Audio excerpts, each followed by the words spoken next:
Achei um time, novamente, sem uma cara do Flamengo. Eu acho o São Paulo competente, ele tem todas as condições de arrumar, mas as escolhas dele para iniciar o jogo, colocando o Ayrton no lugar do Gerson, o momento das substituições e uma leitura do jogo, o Flamengo estava com um jogador a mais. Então achei que ele contribuiu com as suas escolhas.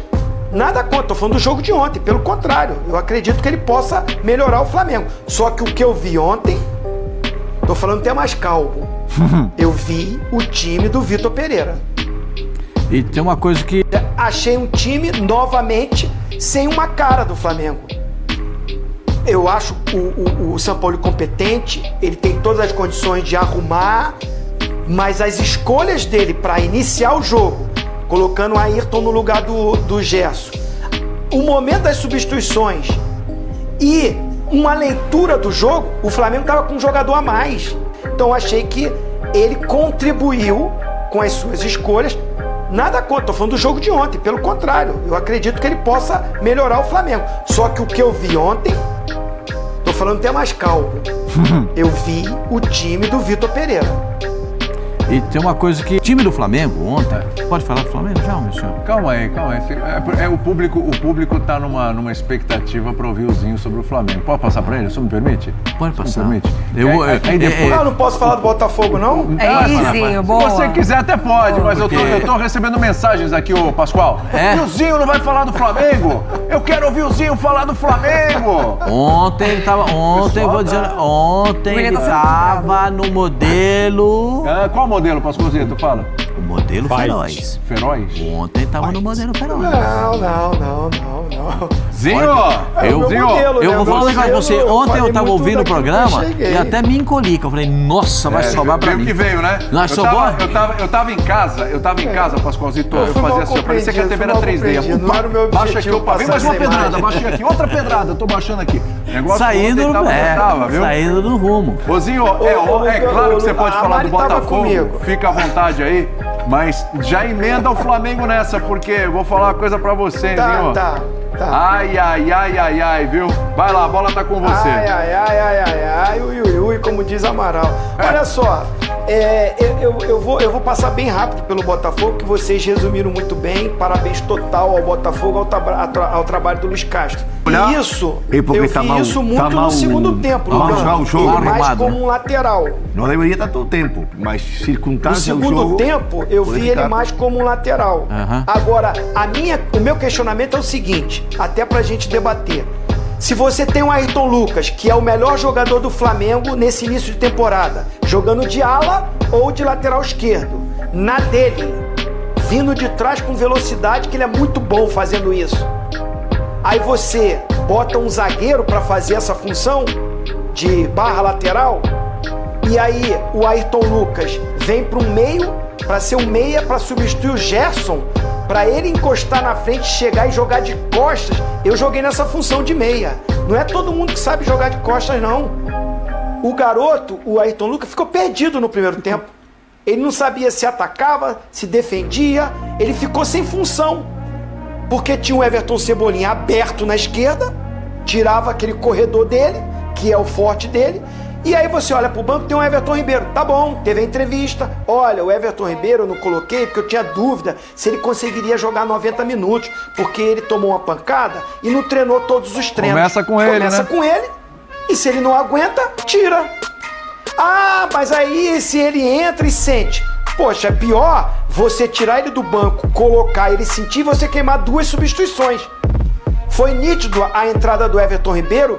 O Gabigol melhorou no jogo, o Pedro, que não fez um grande jogo, melhorou no jogo. As chances começaram a serem criadas. Teve um meia particular. O Flamengo jogou sem meio campo, porque o esquema que o Sampaoli idealizou, né, era um Everton Cebolinha bem aberto. Eram 3 jogadores que aí o Pascoal diz que é, mas na construção eram 3. Aí a gente viu o Léo Pereira, o Davi Luiz e o Fabrício Bruno entrando quase no campo do Botafogo, e quem construiu o jogo era o goleiro, o Santos. Eu confesso que no mundo, não estou falando nem só aqui no Brasil, Nem o Neuer eu vi jogando naquele setor que no meio campo. O Santos estava. Ele chegou no meio campo, no círculo centralzinho, várias vezes. No círculo central ali, quase na linha dos zagueiros, por 2, 3 vezes, o Botafogo não conseguiu roubar a bola para fazer. E num até conseguiu, que o Tiquinho errou o chute. Não sou contra, acho que é até legal você ter mais um jogador, ter uma superioridade numérica, é o que os treinadores falam, mas isso é muito lá na construção atrás. Que há uma pressão nos seus zagueiros, você utiliza o goleiro. Ótimo, maravilhoso. Agora, você se pegar as imagens, você vê o Santos olhando e sem ter opção, sem saber o que ia fazer. Até lento para dar o passe. E muitos passes laterais. Porque é um baita de um goleiro, mas ele não tem uma qualidade, não é o forte dele, a qualidade no pé pro passe. Então, assim, achei exagerado e desnecessário. O treinador do Botafogo, na entrevista, falou: quando eu percebi o Santos muito numa linha alta, que nos surpreendeu, os meus jogadores queriam pressionar ele. E eu falei: não. Marca os zagueiros, tira a linha de passe e deixa a bola com ele. Essa foi a fala do Luiz Castro. Ou seja, achei um time, novamente, sem uma cara do Flamengo. Eu acho o São Paulo competente, ele tem todas as condições de arrumar, mas as escolhas dele para iniciar o jogo, colocando o Ayrton no lugar do Gerson, o momento das substituições e uma leitura do jogo, o Flamengo estava com um jogador a mais. O Botafogo se desequilibrou no jogo. Ele manteve os 3 zagueiros. Uma pressão ali. E esse era o momento dele tocar pro lado. Por que não abrir mão de um... Por que não abrir mão de um zagueiro e deixar o Ayrton Lucas na dele e colocar mais um jogador ali no meio? Que era onde o Flamengo começou a dominar esse jogo. Porque tinha um jogador a mais. Então achei que ele contribuiu com as suas escolhas. Nada contra, tô falando do jogo de ontem. Pelo contrário, eu acredito que ele possa melhorar o Flamengo. Só que o que eu vi ontem, tô falando até mais calmo, eu vi o time do Vitor Pereira. E tem uma coisa que eu concordo plenamente com o que disse o Zinho. Só quero dizer o seguinte, pra mim tem uma expulsão que a Edna deixou de fazer. Do Thiago. O Thiago dá uma chegada no lateral direito que entrou no segundo tempo. Uma barbaridade. Uma barbaridade. Era para ter se quebrado os 2 jogadores. Poderia de quebrar tibia dos 2 jogadores. Na vermelha, pero daqui a lua. Não, e o pior é que ela foi no VAR, hein? Incrível. Não, ela foi ao VAR. Ela teve a oportunidade de consertar. E joga por meio. Ele deixou a perna assim. Ele não teve essa malandragem que você tem. De tirar o corpo. Ele tirou o corpo, mas a perna ficou. Wesley, a perna... Eu sei como isso se chama lei. Você faz assim, você vai pra trás. Se chama lei. Até que isso ser, mas isso se chama lei de gravidade. Olha lá, a perna fica. O movimento dele... Olha o pulo que ele dá, o atacante pulo que ele dá. Ele dá uma valorizada. Eu acho que valoriza, que tem o choque e tem o contato. Não, ele procura a perna ter um contato de pula. É que esse movimento que você falou que você faz e tantos outros fazem e tal, etc. A perna não fica, você dá uma, né? Você vem e ele deixou, ele veio, mas a perna ficou, entendeu? Aí tem o choque. Se chama lei de gravidade, você tem que apoiar no chão, né? Isso, é isso. Não tem jeito, isso muitas vezes é que ali não teve jeito. Eu não vejo um problema o Léo Pereira ser o lateral esquerdo, fazer essa função. Não é lateral, ele é terceiro zagueiro. Não, então, mas caso ele faça mais essa função, eu acho que o problema que tem é que hoje o Davi Luiz, ele larga muita posição. Ele se atira demais no ataque e a cobertura ali, ela precisa acontecer. Então, acho que ali tem um problema, porque o Léo, ele é muito inteligente para justamente atacar o espaço que o Rafael deixa com a expulsão e fazer o gol. E o Flamengo fez essa leitura muito bem, porque em determinado momento o Gabriel ia por ali, o Thiago Maia por ali, tentar uma superioridade numérica onde o espaço ficou. E o Léo fez isso muito bem, o gol sai por ali, isso foi perfeito. Agora, eu acho que hoje ele é um dos melhores zagueiros do Flamengo.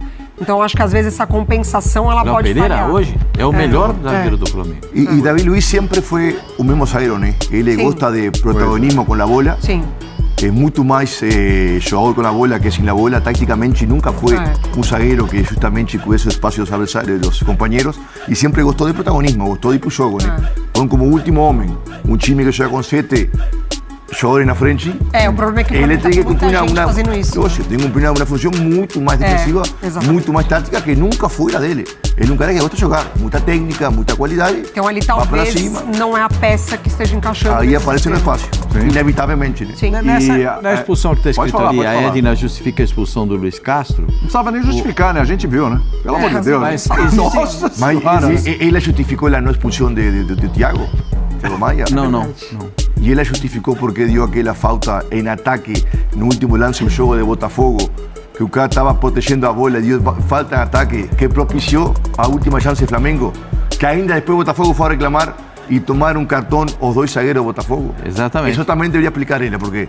Lembra aquele lance? Lembro. Lance do jogo? E ainda... eu pensei que ele ia ter um infarto. Não, porque é o último lance do jogo, o Flamengo ataca... O que me chama a atenção é que os jogadores continuam fazendo o movimento da substituição. Se a briga toda é que ele não queria fazer a substituição, por que os jogadores dele iam lá, Porque... E a falta de conhecimento da regra, né, Zinho, que o Simon trouxe pra gente ontem. Agora o senhor levantou a placa, obrigado. Não, ao contrário. Ele se preocupou mais em brigar com a arbitragem do que falar com seus jogadores. Não sai não. O Simon trouxe pra gente ontem que a substituição ela só se concretiza se o jogador entra em campo e o outro sai. Sim, mas isso... Pode levantar a placa, o que for. Mas existe uma orientação da CBF, então tem conflito aí. Porque a CBF está determinando, se levantou a placa, tem que alterar. Então... Porque tem aquele negócio... O Simon já falou o contrário ontem. A CBF tem uma orientação, levantou a placa, troca. Porque tem aquele migué do Brasil. Levanta a placa, espera um pouquinho e vai na outra. Aí o cara não vai trocar, gasta tempo. Entendeu?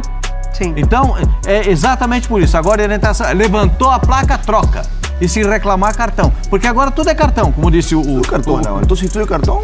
Tudo cartão. Não, mas nesse caso aí, esse caso é justo, tudo bem. Esse caso aí foi um absurdo. Por ter se deslocado até a área da equipe mandante. E aqui na pancada, aqui para ter quebrado, no cartão, então... Reclamando com gestos e palavras, socando o ar repetidamente. Após ser advertido o cartão amarelo, seguiu com os protestos ofensivos, né? Tá na súmula aí. E todo mundo viu, né? Isso aí, não tem o que... Aliás, inclusive, quando levanta a placa, a primeira placa que tá ali onde ele já tá louco da vida é da substituição é a entrada do Marinho. Isso. O Gaciba, hoje no programa com a gente, falou, prestem atenção que a primeira substituição que tem lá... E o Marinho não entrou, ele entrou 5 minutos depois. E ele já sai que nem um louco. Depois é que vem a plaquinha com a substituição do jogador do Botafogo. Sim. É do Marinho. E ele já fica louco. É o que o Zinho falou. Cara, peraí, chega pro jogador aí que tá saindo e fala, não sai não, fica, você não entra. Acabou, morreu. Mas se o cara não entrar, ele vai tomar da arbitragem, da Edna, mas se o jogador não entrar, ele vai infartar. A justificativa... Fala, Zinho. A justificativa dele é o seguinte, que era uma bola parada e o Júnior Santos tem uma função defensiva, a estatura também é bem diferente do de Plástico que entrou, é um jogador bem mais alto e ele faria uma marcação naquela bola parada, ele explicou isso na coletiva. Dá para se entender, realmente, por isso que eu queria segurar a substituição. Ter o escanteio, o Júnior Santos participar da ação defensiva do Botafogo e depois ele fazia, colocando de prato, que vai fazer a função de lateral. Inclusive entrou no jogo e tomou o gol nas costas dele, né? O gol do Léo Pereira. Então assim, isso dá para se entender. O que não dá para entender é por que ele não falou com os atletas dele. De prato, volta, não entra agora não. É isso. O que ia acontecer? Ia dar um cartão para ele? É isso. Porque ele não fez a substituição? A gente tem que fazer um intervalinho aqui.